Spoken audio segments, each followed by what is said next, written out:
Brokerage house के radar पर कौन कौन से स्टॉक्स हैं और ये बताने के लिए वामाक्षी हमारे साथ जुड़ चुकी है। वामाक्षी, गुड मॉर्निंग, बताइए। जी बिल्कुल, शुरुआत करते हैं हम हीरो मोटोकॉर्प के साथ। हम देख रहे हैं कि कल ही कंपनी ने अपने तीसरे तिमाही के नतीजे पेश किए और उसी के बाद सिटी की तरफ से एक रिपोर्ट आ रही है। अब इनका कहना है कि जो उन्होंने नतीजे रिपोर्ट किए वो अनुमान से काफ़ी मजबूत है। जीएम फ्रंट यानी कि ग्रॉस मार्जिन फ्रंट पर एक पॉजिटिव सरप्राइज भी देखने मिला है। मार्जिन एक्सपेंशन और मार्केट शेयर गेंस भी आगे चलते हुए नजर आ रहे हैं, जिसके चलते सिटी ने खरीदारी की राय दी है हीरो मोटोकॉर्प पर। लक्ष्य दिया है 3,300 प्रति शेयर का। भारतीय एयरटेल भी फोकस में है। कंपनी के कल अर्निंग्स आए थे और उसी पर दो ब्रोकरेजेस ने इनफैक्ट अपना व्यू शेयर किया है। मॉर्गन स्टैनली की जो रेटिंग है वो है ओवरवेट की। टारगेट प्राइस दिया है उन्होंने 860 प्रति शेयर का और जेपी मॉर्गन की तरफ से अंडरवेट की राय आ रही है। लक्ष्य का है 700 प्रति शेयर का। और लार्जली अगर हम इन ब्रोकरेज की कमेंट्री पढ़े तो हमें नजर आता है कि Q3 भारतीय एयरटेल के लिए एक इनलाइन क्वार्टर रहा है। उनका जो ईबिटा था वो इनलाइन था, मगर उनका जो केपेक्स कंपनी ने रिपोर्ट किया है वो अनुमान से काफ़ी ज़्यादा था। आरपूस भी अगर हम देखें उसका ट्रेंड जो है वो बढ़ता हुआ नज़र आ रहा है और ये एक्सपेक्टेशंस के इन लाइन है। नेट डेट भी लार्जली इन लाइन नज़र आ रहा है। तो ओवरऑल ब्रोकरेजेस अगर हम देखें काफ़ी अपोजिंग व्यूज़ है। मॉर्गन स्टैनली ने ओवरवेट की राय दी है, मगर जेपी मॉर्गन ने अंडरवेट की राय दी है।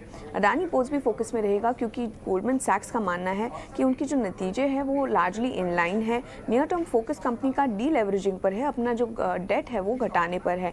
FY24 की जो ईबिटा गाइडेंस कंपनी की तरफ से आई है वो करीब 14,500 से 15,000 करोड़ की रेंज में है। FY24 की जो केपेक्स गाइडेंस है उसकी रेंज है 4,000 से 4,500 करोड़। तो इन सारे फैक्टर्स को ध्यान में रखते हुए अडानी पोर्ट्स की तरफ से खरीदारी की राय आ रही है।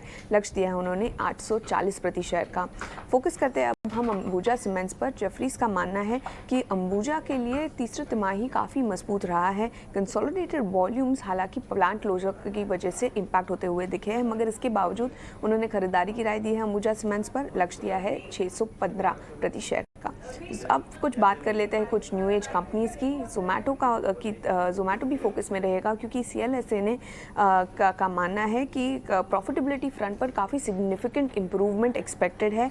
जोमैटो गोल्ड के ब्रेक इवन के लिए ऑर्डर्स पर यूजर्स भी बढ़ने ज़रूरी है। तीसरा तिमाही एक टर्निंग पॉइंट रह सकता है कंपनी के लिए और इसी के चलते हम देख रहे हैं कि CLSA ने खरीदारी की राय को बरकरार रखा। लक्ष्य दिया 70 प्रति शेयर का।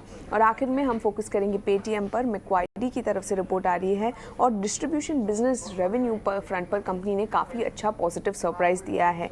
इनफैक्ट उन्हें मैनेजमेंट की अप्रोच में भी काफ़ी बदलाव नजर आ रहा है और प्रॉफिटेबिलिटी पर फोकस कर रही है मैनेजमेंट। इसी के चलते उन्होंने पेटीएम के स्टॉक को डबल अपग्रेड किया है, आउट परफॉर्म की राय दी है और लक्ष्य दिया है 800 प्रति शेयर का। तो ये थे सारे इंपॉर्टेंट ब्रोकरेजेस जो आपके रेडार पर होने चाहिए। बिल्कुल। तो हीरो मोटोकॉर्प, भारतीय एयरटेल पर काफ़ी सारी रिपोर्ट हैं। इसके अलावा अदानी पोर्ट, पेटीएम और इसके अलावा अंबुजा पर हम देख रहे हैं कि काफ़ी सारी ब्रोकरेज हाउस की रिपोर्ट्स आई हैं। ये तमाम स्टॉक्स आज फोकस